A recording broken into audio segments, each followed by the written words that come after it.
ओम नमः शिवाय। भक्तों, पूजा में मन ना लगना, मन में गंदे विचार आना, इष्ट के लिए गलत ख्याल आना, अपने काम सिद्ध ना होना, गंदे काम करने का मन करना, साधना और पूजा भंग हो जाना। अगर आपके साथ भी ऐसे कुछ होते आ रहे हैं, जैसे आपका पूजा में ध्यान भटक रहा है, पूजा को छोड़ने का मन करता है, आप परेशान हो चुके हो, आपका मन बिल्कुल भी पूजा में नहीं लग रहा है, तो आपको क्या करना है, इसी चीज़ के बारे में आज किसी वीडियो में बताने जा रहा हूँ। सबसे पहले तो जानिए कि ऐसा होता क्यों है।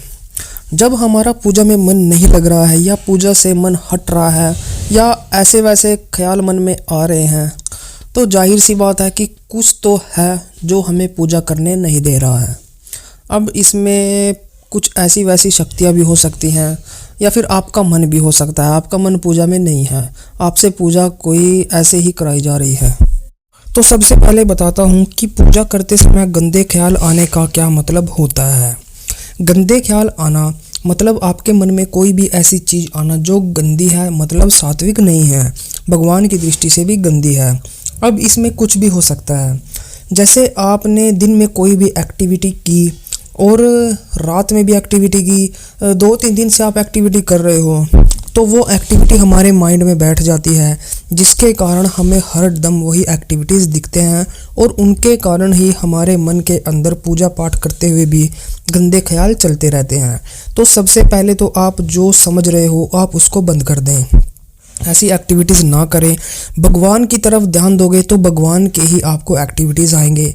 जिसकी तरफ भी हम अपने मन को मोड़ते हैं उसी तरफ हमारा मन मुड़ जाता है। अब आइए, आपके ऊपर है कि आपने किसकी तरफ अपने मन को लेके चलना है।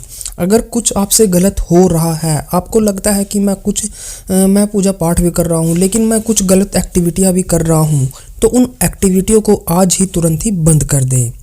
दूसरा, अगर आप पूजा पाठ कर रहे हो और एक्टिविटीज़ भी कोई गंदी आप नहीं करते हो, आपका जो सारा दिन का दिनचर्या है वो बिल्कुल सही है, उसके बाद भी आपके अंदर गंदे ख्याल आ रहे हैं, तो इसका मतलब ये है कि कोई ना कोई नेगेटिव शक्ति आपके साथ है या आपके आसपास है। अब ये छोटी भी हो सकती है, बहुत बड़ी भी हो सकती है, बहुत छोटी भी हो सकती है, तो इसमें भी कोई घबराने वाली बात नहीं है। आप अपने पूजा पाठ को ऐसे ही चालू रख सकते हैं।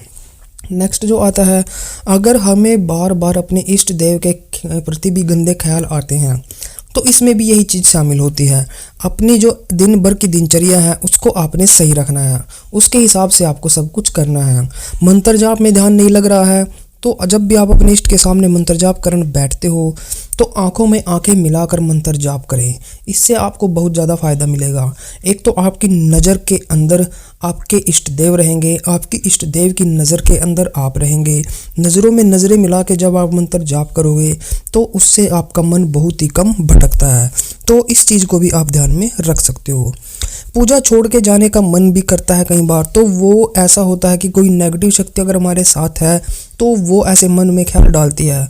वो नहीं चाहती कि आप पूजा पाठ करो, वो चाहती है कि आप पूजा पाठ से दूर जाओ, ताकि हमारा जो जगह है वो इस आदमी के अंदर बना रहे। आपके काम बिगड़ने के भी कई कारण हो सकते हैं। अगर आपके घर में या आपके अंदर कोई नेगेटिव एनर्जी है तो वो 100% आपके काम बिगाड़ती है। तो काम का सिद्ध ना होना या कोई भी ऐसे काम ना होना, तो वो नेगेटिव एनर्जी हो सकती है। मैं ये नहीं कहता कि हो सकती है, इसके बारे में आपको जांच करवा लेनी चाहिए, या फिर कुछ लक्षण ऐसे होते हैं जिनसे पता चल सकता है कि कोई नेगेटिव एनर्जी तो घर में नहीं है। अगर आपका बार बार गंदे काम करने का मन करता है, अब गंदे काम करने में तो देखो कुछ भी हो सकता है, कोई भी काम हो अगर गंदा है, अगर उसको करने का आपको बार बार मन करता है, तो या तो आप अपने मन को काबू में कीजिए, क्योंकि मन में जो चीज़ रहेगी वही हमारे साथ होती रहती है। इसलिए आपको सबसे पहले तो आप अपने मन को काबू में कीजिए। मोबाइल में गंदी चीज़ें देखना बिल्कुल बंद कीजिए और अपनी नज़र सही कीजिए। अच्छे व्यवहार में रहिए, अच्छे रहोगे तभी पूजा पाठ अच्छे से कर पाओगे और अच्छी पूजा पाठ का ही आपको फल मिलेगा।